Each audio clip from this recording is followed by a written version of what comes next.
Hey everyone, and today I'll be covering what you need to know about using a VPN with Stake. So whether you've tried to access Stake and found it blocked in your country, or you're just curious how people are getting around those restrictions, this guide should clear things up. I'll explain which versions of Stake are available depending on where you live, how a VPN can make a difference, and some important risks to be aware of before trying it yourself. And as always, you'll find links to discount codes and full reviews in the description, so feel free to check those out if you're interested. Now to start with the basics, Stake's main platform is stake.com, but it isn't available everywhere. For example, users in the US and UK only get access to stake.us or stake.uk, which are much more limited versions. But in countries like Canada or Germany, you can use the full platform without restrictions. And this is where a VPN can help. A VPN lets you switch your IP address so it looks like you're browsing from another country. For example, when I connected to a US server with ExpressVPN, I only got access to stake.us, but the moment I switched to a Canadian server, the full stake.com was available. The same worked with Germany.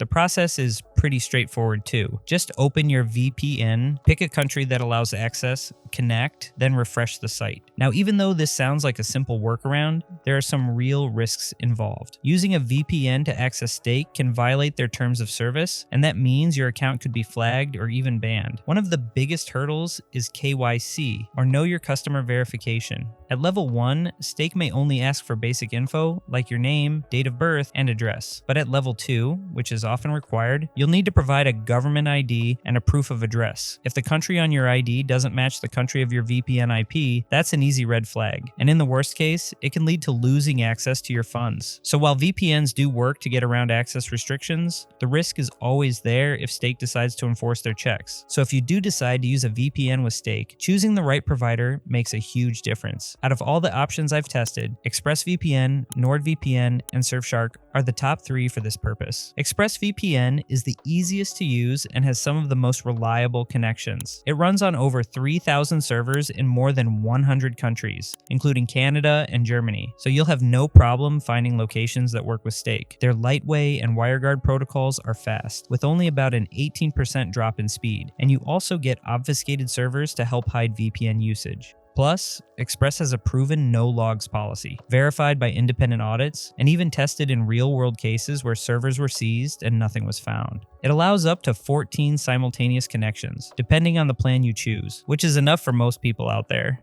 NordVPN is another strong option, especially if speed is a top priority. Thanks to their NordLynx protocol, the average speed drop is only around 3%, which makes it ideal for gaming or streaming alongside Stake. They currently have more than 7,800 servers in 160 plus countries, along with useful extras like threat protection and obfuscated servers. You can also connect up to 10 devices at once, which is a nice bonus. And then there's Surfshark, which is the best budget-friendly option. Even though it's cheaper, it doesn't cut corners on features. With over 3,000 servers in 100 countries and unlimited device connections, it's great value for families or anyone with a lot of devices. It includes extras like Clean Web for ad blocking, multi-hop for double encryption, and rotating IP addresses to make connections more stable. The downside, like with Nord and Express, is that Stake's KYC can still detect mismatches between your VPN location and your ID. Outside of Stake, these VPNs also deliver for everyday use. They're great for accessing geo-restricted streaming services like Netflix, Hulu, and Amazon Prime Video.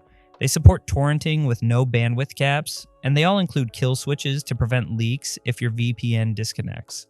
You'll also find split tunneling if you only want certain apps running through the VPN, and each provider has its own protocol for speed and security. Lightway and WireGuard with Express, NordLynx with Nord, and WireGuard with Surfshark. So to quickly recap, ExpressVPN is best if you want something easy to use with strong reliability. NordVPN is the way to go for speed and extra features, and Surfshark gives you the most value with unlimited device connections. Just remember, even though a VPN can unlock stake.com from restricted regions, there's always a real risk if KYC checks don't match your details. So hopefully you found this guide helpful. If so, please leave a thumbs up, as I always appreciate that. And if you have any questions, don't hesitate to leave those down in the comments below, as I love getting to answer as many of those as I can. Otherwise, thanks so much for watching, and I'll look forward to seeing you in the next video.